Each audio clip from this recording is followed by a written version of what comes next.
ರೇಣುಕಾಸ್ವಾಮಿ ಮೃತದೇಹವನ್ನು ಪತ್ತೆ ಹಚ್ಚಿದ್ದಾರೆ ಹೆತ್ತವರು.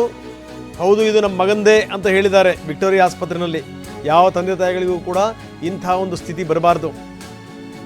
ಕೆಲವೇ ಕ್ಷಣಗಳಲ್ಲಿ ಮರಣೋತ್ತರ ಪರೀಕ್ಷೆ ಕೂಡ ನಡೆಯುತ್ತೆ. ಮರಣೋತ್ತರ ಪರೀಕ್ಷೆ ಆದ ಮೇಲೆ ಮೃತದೇಹವನ್ನು ಅವರ ತಂದೆ ತಾಯಿಗಳಿಗೆ ಹಸ್ತಾಂತರಿಸ್ತಾರೆ ಪೊಲೀಸರು. ನೋಡಿ, ಇವರು ಪುತ್ರ ಶೋಕಂ ನಿರಂತರಂ ಅನ್ನುವಂಥ ಒಂದು ಮಾತಿದೆ. ಮಗ ಸತ್ತೇ ಹೋದ, ಹಿಂಸೆ ಪಟ್ಟು ಸತ್ತು ಹೋದ. ಯಾವ ಘನಕಾರ್ಯಕ್ಕೆ? ಅತಿಯಾದ ಅಭಿಮಾನಕ್ಕೆ, ಅತಿಯಾದ ಹುಚ್ಚುತನಕ್ಕೆ. ಬೇಕಿತ್ತೆ ಅವನಿಗೆ ಯಾರ್ದೋ ಮನೆಯಲ್ಲಿ ಏನೋ ನಡೀತಾ ಇದ್ದಂತ ಇವನ್ ತಲೆ ಕೆಡಿಸ್ಕೊಂಡು ಇವನ್ ಪೋಸ್ಟ್ ಹಾಕಿ. ಈ ಸೋಷಿಯಲ್ ಮೀಡಿಯಾ ಬಂತು ನೋಡಿ, ಏನು ಮಾಡ್ತಾ ಇದ್ದೀವಿ, ಏನು ಎತ್ತ, ಯಾವ ಪರುವು ಇರಲ್ಲ, ಅರಿವು ಇರಲ್ಲ. ಎಲ್ಲ ಅವರೇ, ವಕೀಲರು ಅವರೇ ಆಗ್ಬಿಡ್ತಾರೆ, ಪೊಲೀಸರು ಅವರೇ ಆಗ್ಬಿಡ್ತಾರೆ, ಪತ್ರಕರ್ತರು ಅವರೇ ಆಗ್ಬಿಡ್ತಾರೆ, ನ್ಯಾಯಾಧೀಶರು ಅವರೇ ಆಗ್ಬಿಡ್ತಾರೆ, ಲೇಖಕರು ಅವರೇ ಆಗ್ಬಿಡ್ತಾರೆ. ಬಾಯಿಗೆ ಬಂದಂಗೆ ಪೋಸ್ಟ್ಗಳನ್ನ ಹಾಕೋದು.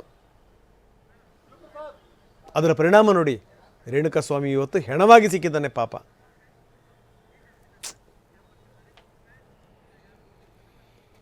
ಬರೀ ಈಗ ರೇಣುಕಾಸ್ವಾಮಿ ಅವರ ಮಿತ್ರರು ನಿಜಕ್ಕೂ ಏನು ಅಂತಂದರೆ ಏನು ಎತ್ತ ಅದರ ವಿವರಗಳನ್ನು ನಾವು ಕೊಡ್ತಾ ಇದ್ದೀವಿ. ಇನ್ನು ಆರೋಪಿ ವಿನಯ್, ಸ್ಟೋನಿ ಬ್ರೂಕ್ ಹೋಟೆಲ್ ಉದ್ಯಮಿ, ಪವಿತ್ರ ಗೌಡ ಆಪ್ತ ಪವನ್ ಕಿಡ್ನ್ಯಾಪ್ ಮಾಡಲು ಹೇಳಿದಂಥ ಆರೋಪಿ ಪವನ್, ಎಲ್ಲರ ಡೀಟೇಲನ್ನು ನಾವು ನಿಮಗೆ ಕೊಡ್ತಾ ಇದ್ದೀವಿ. ಪವನ್ ಪವಿತ್ರ ಗೌಡ ಆಪ್ತ, ಜೊತೆಗೆ ಕಿಡ್ನ್ಯಾಪ್ ಮಾಡಲಿಕ್ಕೆ ಹೇಳಿದಂಥ ವ್ಯಕ್ತಿನೇ ಇವನು, ಆರೋಪಿ ಪವನ್. ಇನ್ನು ನಂದೀಶ್ ಮೂರನೇ ವ್ಯಕ್ತಿ, ಹಲ್ಲೆ ಮಾಡಿದಂಥ ಪ್ರಮುಖವಾದಂಥ ವ್ಯಕ್ತಿ. ಕಿಡ್ನ್ಯಾಪ್ ಮಾಡ್ಕೊಂಡು ಕರ್ಕೊಂಬಂದಂಥವನೇ ಈ ನಂದೀಶ್. ಕಿಡ್ನ್ಯಾಪ್ ಮಾಡಿ ಕರ್ಕೊಂಬಂದು ಹಲ್ಲೆ ಮಾಡಿದಂಥವನು ಇವನೇ. ಇನ್ನೊಬ್ಬ ಪ್ರದೋಷ್, ಅವನು ಹೋಟೆಲ್ ಉದ್ಯಮಿ ಅಂತೆ.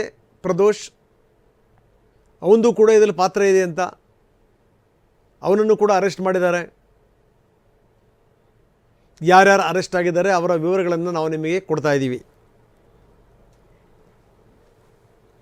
ಪೊಲೀಸರ ಎದುರು ಈ 4 ಆರೋಪಿಗಳು ಎಲ್ಲ ವಿವರಗಳನ್ನು ಬಾಯ್ಬಿಟ್ಟಿದ್ದಾರೆ. ಇಲ್ಲ, ದರ್ಶನ್ ಹೇಳಿದ್ದಕ್ಕೇ ನಾವು ಎತ್ತಕ್ಕಂಬಂದ್ವಿ ಅನ್ನುವಂಥ ಮಾತನ್ನು ಕೂಡ ಹೇಳಿದ್ದಾರೆ.